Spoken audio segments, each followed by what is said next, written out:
Assalamualaikum warahmatullahi wabarakatuh. Hai teman-teman, perkenalkan nama saya Dana Asyifaur Rahma dengan akhiran NIM 030 dari Prodi PGMI UIN Syarif Hidayatullah Jakarta. Dalam video kali ini saya bertujuan untuk membagikan pengetahuan saya seputar keterampilan berbahasa Indonesia yang telah diampu oleh Dr. Dindin Ridwanuddin MPD. Baik, mari disimak ya teman-teman. Baik, untuk keterampilan berbahasa yang telah diajari oleh Dr. Dindin sendiri yaitu ada 4 keterampilan bahasa ya teman-teman. Yang pertama tentunya dengan mengamati atau keterampilan mengamati. Selanjutnya untuk keterampilan kedua yaitu keterampilan berbicara. Keterampilan yang ketiga yaitu keterampilan membaca. Dan keterampilan yang terakhir tentunya yaitu keterampilan menulis. Nah, kalian kepo kan atau pengen tahu kan lebih lanjut bagaimana konsep, pengertian, tujuan dari masing-masing keterampilan ini sendiri. Mari disimak sampai akhir ya teman-teman. Nah, baik teman-teman, untuk keterampilan yang pertama yang akan kita pelajari yaitu keterampilan menyimak. Di mana keterampilan menyimak adalah suatu proses ataupun kegiatan mendengarkan dengan penuh perhatian, pemahaman, serta apresiasi. Nah, ragam dari menyimak ini ada 2 ya teman-teman.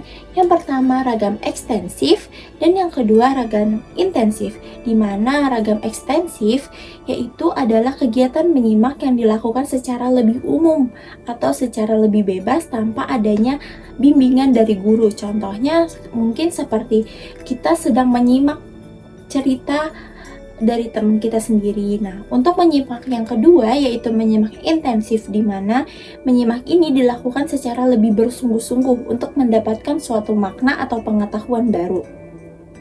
Contohnya itu ketika kita mengikuti suatu pembelajaran, entah pembelajaran kuliah, les, sekolah, ataupun pengajian dan lain sebagainya. Nah, masing-masing dari keterampilan tentunya memiliki tujuan. Apa sih yang akan kita dapatkan dari menyimak? Yaitu yang pertama kita akan mendapatkan menganalisis serta mengevaluasi fakta yang ada. Nah, tujuan yang kedua yaitu kita akan mendapatkan hiburan serta inspirasi dari kegiatan menyimak ini. Nah, untuk tujuan yang ketiga kita akan berusaha atau kita akan memiliki semangat untuk memperbaiki kemampuan berbicara kita. Selanjutnya untuk menyimak ini tentunya ada tahapannya loh teman-teman. Nah, kita dapat dikatakan telah menyimak suatu pembicaraan atau pemberian informasi ketika kita telah mengikuti tahapan-tahapan dari menyimak. Kalian ada yang tahu nggak sih tahapan dari menyimak itu apa? Ada apa aja ya?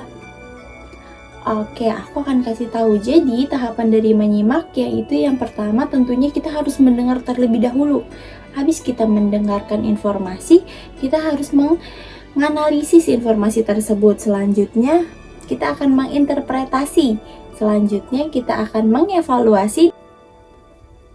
Nah, baik teman-teman, selanjutnya kita masih dalam pembahasan keterampilan menyimak, akan tetapi bahasannya berbeda ya teman-teman, bukan lagi tentang pengertian, ragam ataupun tujuan, tetapi kita akan mempelajari tentang suasana serta faktor dari menyimak, di mana tentunya pasti ada dong suasana dalam kegiatan menyimak, dalam forum menyimak, ya kan? Pasti kalian penasaran kan? Nah, suasana dalam kegiatan atau forum menyimak ini ada 2 ya teman-teman. Yang pertama yaitu suasana defensif dan yang kedua adalah suasana suportif. Di mana suasana defensif adalah suasana yang menghasilkan pesan-pesan tersirat ataupun terselubung dalam kegiatan menyimak ini. Sementara faktor yang kedua yaitu faktor suportif, seperti namanya support, di mana kita sebagai pendengar sangat support atau sangat mendukung, sangat terbuka terhadap si pembicara. Seperti kita menyukai materinya, kita menyukai pembawaannya, dan lain sebagainya. Nah, sementara untuk faktor menyimak, kalian tahu nggak ya teman-teman? Nah, faktor menyimak itu ada 7 loh teman-teman, banyak ya. Kita pelajarin satu-satu ya, ini bakalan mudah kok. Nah, yang pertama itu ada faktor fisik, dimana ketika kita sebagai pendengar memiliki keadaan fisik yang kurang baik, tentunya pengetahuan atau kegiatan menyimak kita tentunya menjadi tidak efektif, seperti ketika kita sedang kelelahan, kita sedang sakit, kegiatan atau otak kita tidak dapat menyimak, karena menyimak adalah apa teman-teman? Mendengarkan dengan penuh atau dengan sungguh-sungguh, perhatian, pemahaman, dan lain sebagainya. Kalau misalnya kita sakit atau fisik kita tidak baik, ya tentunya kegiatan menyimak tidak akan berjalan dengan baik. Selanjutnya untuk faktor yang kedua yaitu faktor psikologis, dimana ketika keadaan mental kita sedang tidak baik, pastinya keadaan kita tidak dapat memenuhi atau menuntaskan kegiatan menyimak dengan hasil yang baik, karena tentunya sama seperti fisik, ketika mental kita tidak baik, pasti otak kita, pemahaman kita juga tidak akan baik, sehingga kegiatan menyimak akan tidak akan menghasilkan apa-apa di hidup kita. Selanjutnya yang ketiga yaitu faktor pengalaman, dimana faktor pengalaman sangat penting dalam kegiatan menyimak. Nah, faktor yang keempat yaitu faktor sikap. Kita sebagai pendengar tentunya harus sopan santun ya teman-teman, entah sesama pendengar ataupun dengan pembicaranya. Jika kita melakukan kegiatan hal yang tidak baik atau tidak sopan, tentunya akan membuat rusuh kegiatan menyimak pada saat itu. Nah, selanjutnya yaitu faktor motivasi. Yang kelima adalah faktor motivasi. Tentunya sebelum kita berangkat untuk melakukan kegiatan menyimak, kita ada tujuannya kan. Oh, misalnya aku mau menyimak tentang matematika kontemporer. Tentunya kita harus ada motivasi terlebih dahulu biar kita dapat menuntaskan kegiatan menyimak dengan lebih baik, dan hasilnya pun akan sangat bermanfaat bagi kita sebagai pendengar. Selanjutnya faktor yang keenam yaitu faktor kelamin, dimana mungkin kita sebagai perempuan ataupun sebagai laki-laki akan risih dengan pembicara yang perempuan ataupun laki-laki dan lain sebagainya ya.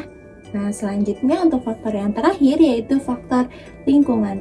Tentunya kita harus memilih lingkungan yang baik untuk kegiatan menyimak yang baik juga, dan akan menghasilkan pengetahuan serta makna yang baik juga ya teman-teman. Oke, jadi gimana nih? Udah pada tahu kan? Selanjutnya pasti kita mikir kalau kegiatan menyimak nggak mungkin halus-halus aja kan kegiatannya, pasti bakalan ada kendala ataupun perilaku dalam menyimak. Nah, kalian ada yang tahu nggak nih kendala dalam menyimak itu ada apa aja? Nah, kendala yang pertama dalam kegiatan menyimak yaitu kita terlalu mempersangkai pembicara yang buruk-buruk. Itu merupakan suatu kendala ya teman-teman, karena ketika kita sudah berpikir yang buruk tentang pembicara, tentunya kayak pengetahuannya bakalan lebih sulit gak sih untuk masuk ke dalam pemahaman kita. Nah, untuk kendala yang kedua yaitu melamun. Ketika kita melamun, kita tandanya sedang tidak menyimak, karena menyimak adalah proses mendengarkan secara bersungguh-sungguh, mendengarkan dengan sungguh-sungguh, dengan memperhatikan pemahaman dan apresiasi. Kalau kita melamun ya tentunya kita bisa dibilang tidak mengikuti kegiatan menyimak. Selanjutnya untuk kendala yang ketiga yaitu faktor inhibisi atau gangguan dari lingkungan sekitar. Ketika kita sedang menyimak pengetahuan ataupun makna, kalau misalnya keadaan di luar berisik, keadaan di luar kita bakalan terfokus, pemahamannya tuh akan terfokus kayak kebagi-bagi, aduh ini berisik banget sih, kita nggak bisa mikir, nggak bisa kayak memahami dengan sungguh-sungguh. Selanjutnya kendala yang terakhir yaitu faktor dari pembicaranya sendiri. Bagaimana pembicaranya bisa tidak membawa si pendengarnya tuh dituntun baik-baik mengikuti, sehingga ia menghasilkan pengetahuan yang baru dan lain sebagainya. Selanjutnya untuk perilaku menyimak. Perilaku menyimak yaitu yang pertama ditandai dengan menerima terlebih dahulu pembicara yang akan memberikan pengetahuan atau suatu makna kepada kita. Nah, perilaku menyimak yang kedua yaitu bersungguh-sungguh. Jangan terbagi fokusnya, jangan melamun, dan lain sebagainya. Nah, perilaku yang ketiga yaitu memanfaatkan waktu sebaik-baiknya. Perilaku yang keempat yaitu nilai isi pembicaraan secara menyeluruh. Kayak setelah kegiatan menyimak ini sudah selesai, tentunya kita harus menilai bagaimana ya pengetahuan yang telah kita dapatkan. Apa aja ya pengetahuan yang telah kita dapatkan. Oke teman-teman, mungkin kita lanjut ke materi selanjutnya ya. Oke teman-teman, selanjutnya kita masih membahas tentang keterampilan menyimak ya. Banyak banget ya ternyata aspek dari keterampilan menyimak. Nah, di menyimak ini tentunya kita nggak hanya menyimak pengetahuan loh teman-teman, kita juga bisa menyimak segala hal di dunia ini, karena di dunia ini luas kan aspeknya. Kita juga harus menyimak loh agar kehidupan kita jauh lebih baik. Nah, menyimak yang pertama yaitu menyimak kehidupan sehari-hari dan juga kurikulum, di mana kurikulum itu seperti akan menghasilkan pengetahuan seperti kita lagi di sekolah, di tempat kuliah, di tempat les, pengajian, dan lain sebagainya. Nah, ada juga menyimak petunjuk, keterangan, ataupun pengumuman yang ada di keseharian kita. Selanjutnya kita juga bisa menyimak suatu percakapan dari beberapa orang ataupun diskusi dari forum tertentu. Selanjutnya kita juga bisa menyimak televisi, radio, handphone. Teman-teman menonton video saya dengan sungguh-sungguh, kalian juga termasuk menyimak loh, dan video saya termasuk dari bahan menyimak kalian. Selanjutnya kita juga bisa menyimak laporan yang telah ada, laporan yang telah kita buat, ataupun laporan yang telah kita baca di kehidupan sehari-hari. Nah, bagaimana ya upaya untuk menjadi penyimak yang efektif atau penyimak yang berhasil dalam menggali pengetahuan, menggali informasi, menggali makna di kehidupan? Oke, yang pertama upayanya yaitu langsung mengevaluasi entah itu pengetahuan, informasi, ataupun apapun yang dibicarakan sebelum selesai kegiatan menyimak tersebut. Mungkin bisa dengan kegiatan tanya jawab dan lain sebagainya. Selanjutnya upaya yang kedua yaitu kalian bisa bersifat analitis. Ya, upaya yang ketiga yaitu hormat kepada pembicara dan memberikan umpan balik.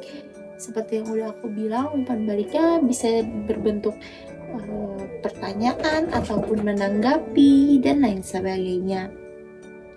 Nah, cara atau upaya kita yang keempat sebagai pembicara yang efektif yaitu kita harus menyimak tanda nonverbal dari pembicara ya teman-teman, karena nggak semua pembicara mungkin memberikan pesan ataupun kesannya secara langsung, bisa jadi dia tersirat dan lain sebagainya.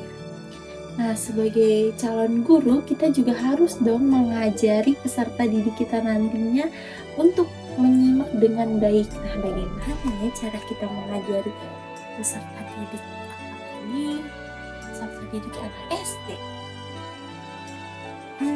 Jadi pertama kita harus ikhlas menyediakan waktu berlebih agar peserta didik kita dapat memulai kegiatan menyimak ini. Selanjutnya kita juga harus memberikan reaksi berupa lisan kita yang baik, beri mereka perhatian, jangan mengorek fakta tambahan sebelum fakta yang ingin dibicarakan selesai, dan yang terakhir jangan menilai yang tidak dikatakan. Oke teman-teman, akhirnya kita selesai membahas tentang keterampilan menyimak. Selanjutnya kita akan membahas tentang keterampilan berbicara. Kalian penasaran kan? Oke. Jadi berbicara adalah suatu proses atau kegiatan mengemukakan ide ataupun pesan melalui proses komunikasi. Kalian juga tahu kan, komunikasi adalah proses dari interaksi antara dua orang atau lebih. Nah, selanjutnya berbicara juga tentunya memiliki tujuan seperti mengekspresikan pengetahuan ataupun informasi, menyampaikan informasi, menghibur, serta mempengaruhi pendengar. Selanjutnya, berbicara ini juga memiliki tahapan loh teman-teman.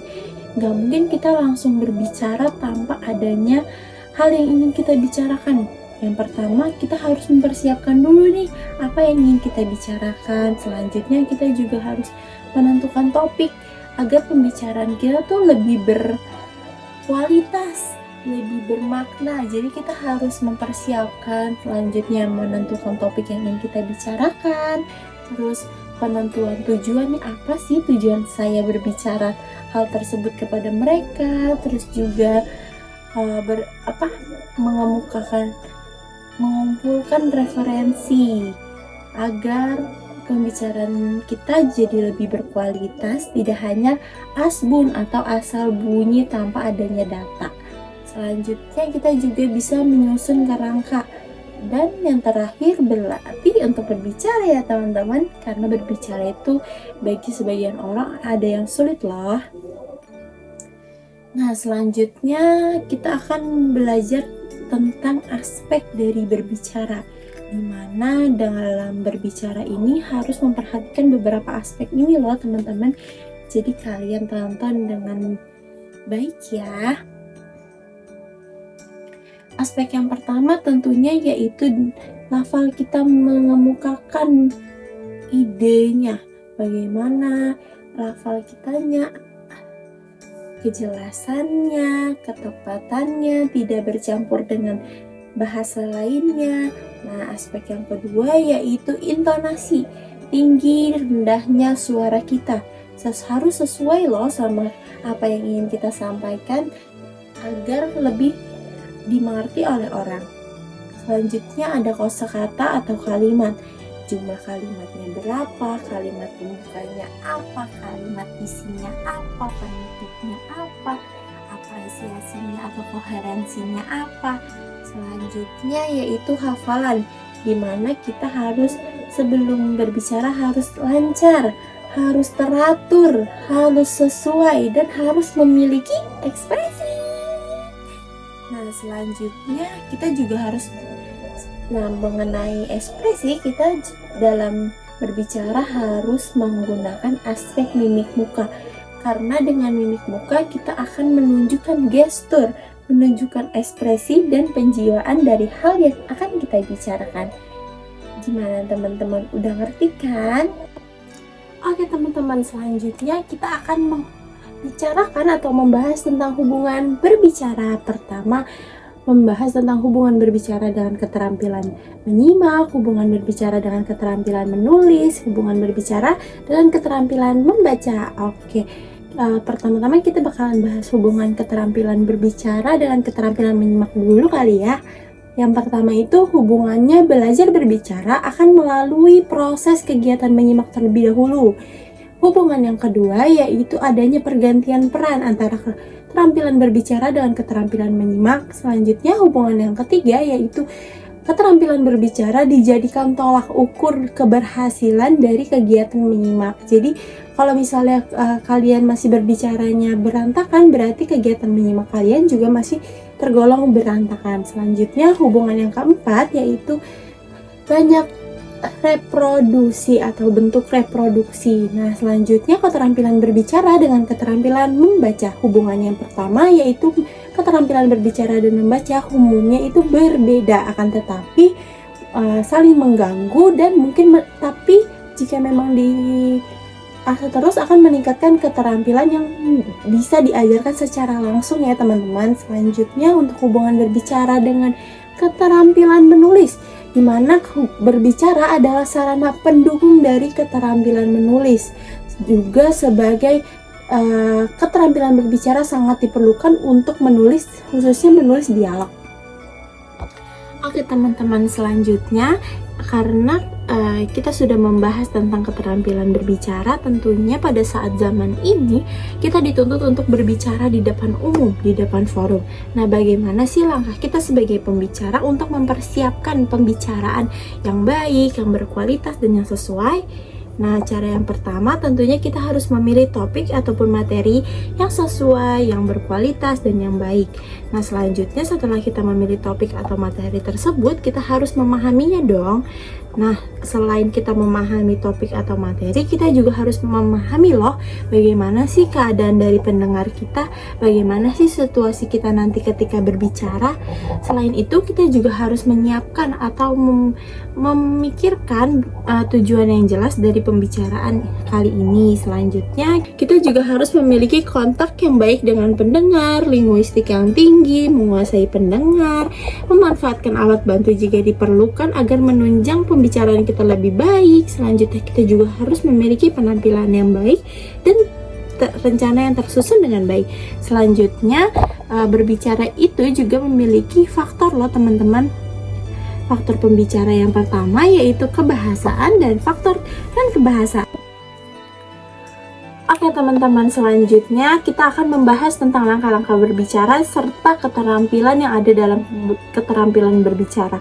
Keterampilan yang ada pada keterampilan berbicara yaitu keterampilan retorika dan keterampilan aksentuasi. Nah, sebelumnya kita harus membahas dulu nih langkah-langkah dari berbicara. Sebenarnya yang tadi tuh udah dibahas loh. Apakah ada yang masih ingat? Oke, aku bakalan ingetin lagi ya. Langkah-langkah dari berbicara yang pertama tentunya kita harus memilih topik pembicaraan. Akan tetapi langkah yang kedua kita juga harus membatasi loh pokok-pokok pembicaraan. Jangan terlalu panjang, jangan terlalu membahas kemana-mana ataupun melebar. Selanjutnya langkah yang ketiga kita harus mengumpulkan bahan-bahan dari topik atau materi yang akan kita bicarakan. Langkah yang keempat yaitu kita harus menyusun bahan pembicaraan kita agar tidak ada kesalahan dalam proses pembicara. Selanjutnya kita akan membicarakan keterampilan retorika, di mana keterampilan retorika adalah ilmu yang mempelajari tentang kaidah-kaidah penyampaian pesan yang efektif baik melalui tulisan ataupun lisan yang bertujuan untuk mempengaruhi halayak atau pembicara. Selanjutnya ada keterampilan aksentuasi, di mana sebenarnya aksentuasi sering kita dengar nggak sih teman-teman? Benar aja. Jadi aksentuasi adalah pemberian tekanan suara pada kata yang dianggap penting atau kata yang dianggap ini harus lebih diperhatikan loh. Jadi kalian tahu kan teman-teman? Oke teman-teman, karena kita di sebelumnya udah membahas dua keterampilan, yaitu keterampilan menyimak dan keterampilan berbicara. Selanjutnya kita akan membahas tentang keterampilan membaca. Nah, ada yang tahu nggak sih pengertian dari keterampilan membaca itu apa?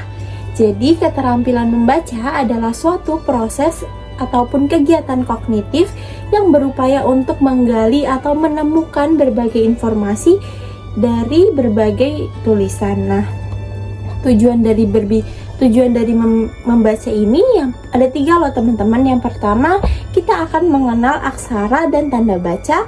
Yang kedua, kita akan mengenal hubungan antara aksara dan tanda baca. Selanjutnya, kita juga akan mengenal hubungan antar makna. Nah, membaca ini ada 3 loh teman-teman. Jadi ada membaca sebagai suatu keterampilan, ada membaca sebagai karya ilmiah terikat, dan juga ada membaca sebagai karya ilmiah pengukur. Nah, selanjutnya ada langkah-langkah dalam membaca ya teman. Pertama ada membaca kritis, di mana membaca kritis yaitu adalah membaca dengan memahami secara lebih mendalam informasi yang tertulis maupun terselubung. Nah, yang kedua ada membaca bahasa, di mana membaca bahasa adalah membaca dari segi isi dan bahasa sehingga terjadinya keindahan.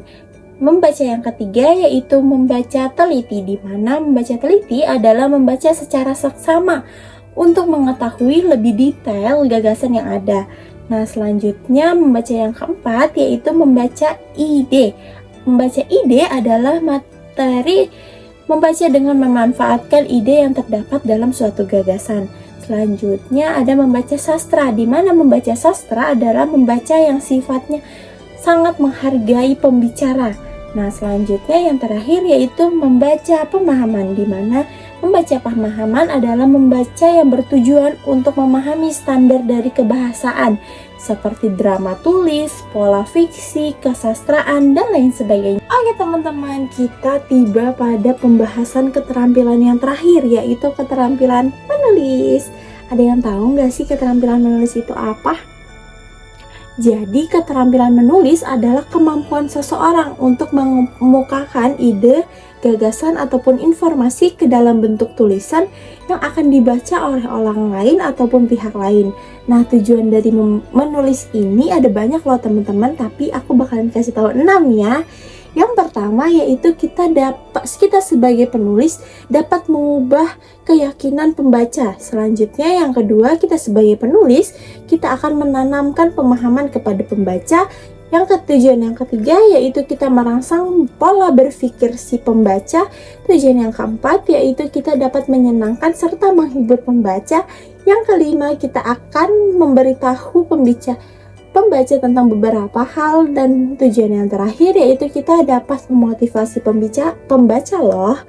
Nah, menulis ini ada banyak ragamnya loh teman-teman. Ada yang bisa menulis narasi, menulis teks narasi, menulis teks eksposisi, menulis teks deskripsi, menulis cerita, menulis argumentasi, atau menulis persuasi. Teman-teman, akhirnya kita sampai pada pembahasan serta materi yang terakhir dari keterampilan menulis, di mana keterampilan menulis ada keterampilan menulis bernada loh teman-teman.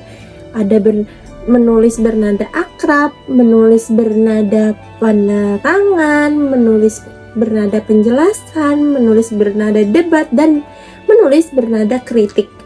Nah, kita harus tahu ya satu-satu bagaimana ciri-cirinya. Yang pertama, menulis bernada akrab, di mana bahasanya cenderung lebih sederhana dan tulisannya menarik. Biasanya ini cocok loh buat anak-anak. Selanjutnya, menulis bernada penerangan, di mana tulisannya lebih bersifat deskriptif dan informatif seperti jurnal dan lain sebagainya. Selanjutnya ada menulis bernada penjelasan, di mana susunannya logis dan teratur. Selanjutnya menulis bernada debat. Kalian tahu kan debat seperti apa? Jelas dan tertib tulisannya. Begitupun harus beralasan yang kuat dalam menyampaikan argumen. Kadang pun dalam tulisan bernada debat ini ada sedikit bumbu-bumbu dramatiknya loh teman-teman.